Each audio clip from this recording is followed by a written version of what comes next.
Governor Mills has proclaimed April as Child Abuse Prevention Month, and today in Augusta, lawmakers, advocates, and leaders in the industry spoke out on the issue. At an event organized by Maine Children's Trust, along with more than 40 businesses, advocates, and other partners, speakers highlighted efforts to prevent child abuse and neglect before it happens.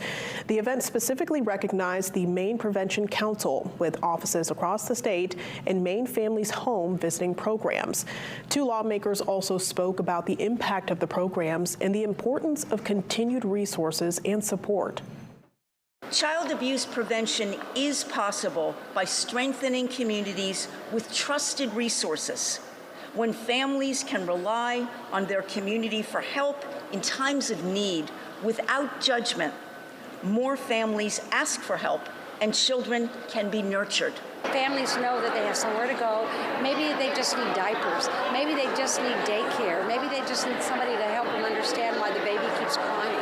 And those are things, and the Maine families, that's so important. To learn more about Maine Children's Trust and its programs, there will be a link on our website.